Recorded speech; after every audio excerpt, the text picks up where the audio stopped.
नमस्कार, स्वागत है आपका। न्यूज़ कोड देख रहे हैं आप और मैं हूं आपके साथ लता।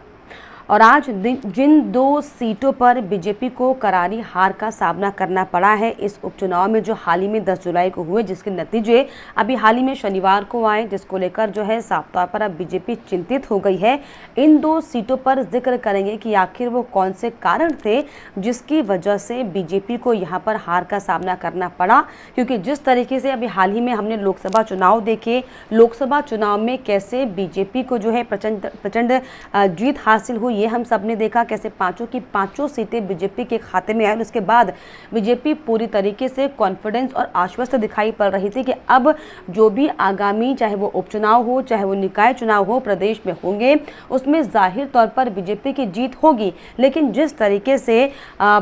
उपचुनाव में विधानसभा की जिन सीटों पर चुनाव था उसमें बीजेपी को हार का सामना करना पड़ा है, ये साफ तौर पर बताता है कि जो बीजेपी की स्थितियां हैं उत्तराखंड में जो है कमज़ोर होती दिखाई पड़ रही है। ना सिर्फ उत्तराखंड में, क्योंकि जो जिन जिन सीटों पर ये उपचुनाव हुए, पूरे देश की सीटों पर 13 सीटों पर आपको बता दें, तो इन सीटों पर इंडिया गठबंधन की जीत दर्ज हुई है, तो वहीं बीजेपी को सिर्फ 2 सीटें मिली हैं। तो ऐसे में भी सवाल खड़ा होता है कि आखिर बीजेपी जिस तरीके से बड़ी बड़ी बातें करती है, जनता जो है अक्सर हम देखते हैं कि मंदिर और मस्जिद को लेकर लड़ती हुई दिखाई पड़ती है, तो क्या ये जो मंदिर वाला पैंतरा है ये बीजेपी के लिए सटीक नहीं बैठ रहा? क्योंकि अभी जो हाल ही में लोकसभा चुनाव संपन्न हुए उसमें किस तरीके से फैजाबाद सीट, जो कि अयोध्या सीट है, वो बीजेपी को हार का जो है वहां पर सामना करना पड़ा। और अब जिस तरीके से बद्रीनाथ की सीट पर सबकी निगाहें टिकी हुई थी कि जो बद्रीनाथ सीट है, क्योंकि वो 4 धामों में से एक धाम जो है के नाम के तौर पर जाना जाता है, और ऐसे में ये साफ तौर पर आश्वस्त यहाँ पर बीजेपी होती हुई दिखाई पड़ रही थी कि जो जो काम बीजेपी ने बद्रीनाथ में किए हैं इसका खासा फायदा जो है बीजेपी को मिलेगा। लेकिन जिस तरीके से जो प्रदर्शन रहा बद्रीनाथ में बीजेपी के प्रत्याशी का, चाहे मंगलौर की हम बात कर लें, मंगलौर में जो प्रदर्शन रहा, ये साफ तौर पर बताता है कि अब बीजेपी की जो है उत्तराखंड में स्थिति खराब होती जा रही है। क्योंकि जिन 2 सीटों पर अभी हाल ही में उपचुनाव हुआ, चाहे वो मंगलौर का जिक्र हो, चाहे वो बद्रीनाथ का जिक्र हो, बद्रीनाथ इसमें बहुत ज़्यादा अहम हो जाती है। क्योंकि जैसे मैंने आपको बताया कि 4 धामों में से एक है और यहाँ पर बड़े पैमाने पर विकास कार्यों को जो है कराया जा रहा है पीएम नरेंद्र मोदी के ड्रीम प्रोजेक्ट के मद्देनज़र। लेकिन क्या ये जो ड्रीम प्रोजेक्ट के मद्देनजर काम यहाँ पर हो रहे हैं, लोगों को समझ में नहीं आ रहे हैं? क्या लोगों को जो है पीएम नरेंद्र मोदी के ड्रीम प्रोजेक्ट अब समझ नहीं आ रहे? क्योंकि अयोध्या के बाद अब बद्रीनाथ में भी बीजेपी को बड़ा झटका लगा है। अब हम अगर इन दोनों सीटों का जिक्र करें, सबसे पहले मंगलौर से हम शुरू करते हैं। मंगलौर में जिस तरीके से आपको बताएं कि हालांकि अब तक बीएसपी और कांग्रेस का यहाँ पर जो है साफ तौर पर कब्जा रहा है, लेकिन इस बार भले ही बीजेपी के लिए थोड़ी बहुत अच्छी खबर जरूर है, क्योंकि बीएसपी पीछे रह गई और बीजेपी जो है यहाँ पर दूसरे नंबर पर आ गई। क्योंकि बंगलौर से हालांकि कांग्रेस के काजी मोहम्मद जो है वो 449 वोटों से हालांकि उन्होंने जीत दर्ज की है। और इसी में अगर हम बीजेपी के करतार सिंह भड़ाना का जिक्र कर लें, जो कि सेकंड रनर अप रहे यहाँ पर, क्योंकि अब तक बीजेपी यहाँ पर अपना खाता नहीं खोल पाई है, लेकिन इस बार के उपचुनाव में जो है बीजेपी दूसरे नंबर पर जरूर दिखाई पड़ी। तो वही तीसरे नंबर पर जो बीएसपी के प्रत्याशी थे वो दिखाई पड़े हैं। ऐसे में 2022 में बीएसपी के करीम अंसारी से 529 मतों के अंतर से, हालांकि आपको बता दें कि जो बीएसपी का कैंडिडेट था वो जीता था, तो इस बार जो है आपको बता दें कि कांग्रेस के जो प्रत्याशी थे निजामुद्दीन, जो वो जीते हैं 400 से ज्यादा वोट के अंतर से, यानी कि कांटे की टक्कर यहाँ पर हर चुनाव में देखी गई है। गढ़ क्योंकि ये कांग्रेस का और बीएसपी का था ही, तो ऐसे में उम्मीद कम थी बीजेपी के जीतने की। और ऐसे में साफ तौर पर ये जो हार है ये इस पर हो सकता है कि बीजेपी निश्चिंत हो। लेकिन जिस तरीके से बद्रीनाथ सीट पर सबकी निगाहें टिकी हुई थी कि जो बद्रीनाथ सीट है और जिस तरीके से जो सिटिंग एमएलए थे कांग्रेस की तरफ से, जो बाकी विधायक हो गए थे राजेंद्र सिंह भंडारी, उस पर जो है उन चेहरे पर जो है बीजेपी ने भरोसा जताया था राजेंद्र सिंह भंडारी को, जो दोबारा से यहाँ पर टिकट दिया गया था। लेकिन राजेंद्र सिंह भंडारी को एक नए चेहरे ने, लखपत बुटोला ने जो है धराशाही कर दिया। अब ऐसे में ये सवाल खड़ा होता है कि आखिर जो बीजेपी ड्रीम प्रोजेक्ट के तहत 4 धामों के लिए इतने बड़े बड़े विकास कार्य को कर रही है, लगातार जो है मंदिर बनाने की बात कर रही है, सनातन की बात करें, आखिर क्यों लोगों को ये बातें समझ नहीं आ रही हैं? इन कारणों पर अगर हम ध्यान दें तो दरअसल यहाँ पर बड़े पैमाने पर विकास कार्य हुए हैं। लेकिन सवाल फिर भी यही कि धार्मिक स्थलों का विकास करने के बावजूद बीजेपी क्यों यहाँ पर हार रही है? क्या विकास कार्यों के स्थानीय लोगों और जो है पुजारियों में असंतोष है? क्या वो असंतोष है इन कामों से? क्योंकि लगातार हम पिछले दिनों भी देख रहे थे कि बद्रीनाथ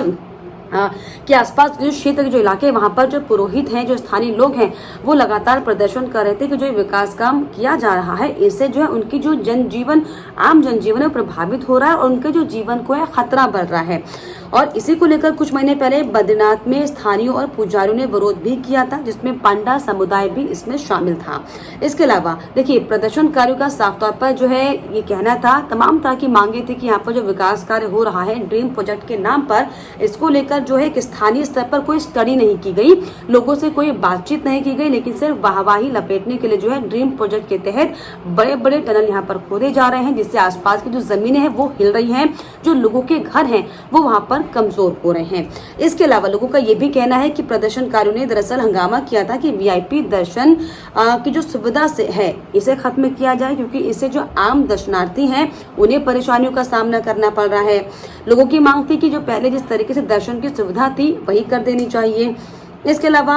बद्रीनाथ मास्टर प्लान को लेकर स्थानीय स्तर पर कोई स्टडी नहीं हुई, ये दरअसल मैंने आपको बताया। और लोगों ने ये भी साफ तौर पर कहा कि सरकार की तरफ से, प्रशासन की तरफ से, शासन की तरफ से जानने की कोशिश ही नहीं की गई कि यहाँ पर जो ये काम किया जा रहा है कि इसके क्या दुष्प्रभाव हो सकते हैं, जिसका जीता जागता उदाहरण हमने जोशीमठ में देखा। इसके अलावा देखिए,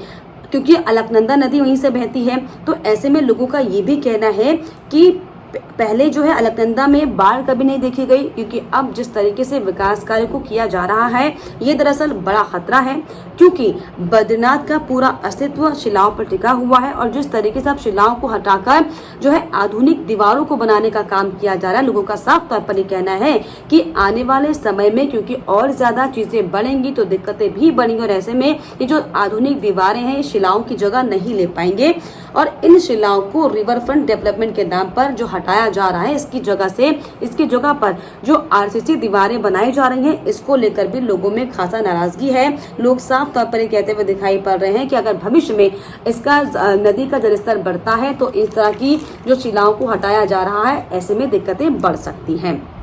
तो फिर दीवारें भी काम नहीं करेंगी। क्योंकि जिस तरीके से मानसून की भी पहली बारिश हुई और पहली बारिश में जो नदी का जलस्तर बढ़ा और जिस तरीके से आसपास के इलाकों में जो पानी भर गया है उसने लोगों को चिंता में डाल दिया है।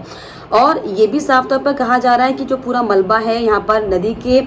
तल में डाला जा रहा है, इससे तल ऊपर उठ रहा है और बाढ़ का संकट जो है वो बढ़ता ही जा रहा है। और इसके अलावा ये भी वहां पर लोगों का कहना है कि मनमाने तरीके से जो निर्माण कार्य हो रहा है इससे पुरोहित नाराज हैं, स्थानीय लोग नाराज हैं, और इसके अलावा लोगों में अपने घरों और अपने स्थानों को लेकर, मुआवजे को लेकर भी जो है नाराजगी यहाँ पर साफ तौर पर दिखाई पड़ी। तो साफ तौर पर जो जमीनी मुद्दे लोगों के हैं उन्हें क्या दरकिरार करने की कोशिश बीजेपी की तरफ से की गई, क्योंकि अक्सर हम ये देखते हैं कि बीजेपी बड़ी बड़ी बातें और दावे जरूर करती है विकास कार्यों के नाम पर, बड़े बड़े ड्रीम प्रोजेक्ट के नाम पर, लेकिन जब तक उन ड्रीम प्रोजेक्ट्स का आम जनजीवन को कोई असर नहीं मिलेगा सकारात्मक तरीके से, तब तक जो है ये बड़े बड़े करोड़ों के, अरबों के जो ड्रीम प्रोजेक्ट हैं वो उनके लिए निराधार होंगे। और क्या यही दरअसल बड़ी वजह बनी, क्योंकि जो बद्रीनाथ सीट थी, पूरी उम्मीद लगाई जा रही थी कि जो बद्रीनाथ सीट है वो बीजेपी के खेमे में आएगी, क्योंकि जिस तरीके से राजेंद्र भंडारी पूरे दमखम के साथ ये तैयारी कर रहे थे कि वो इस सीट को जीत जाएंगे और इसके बाद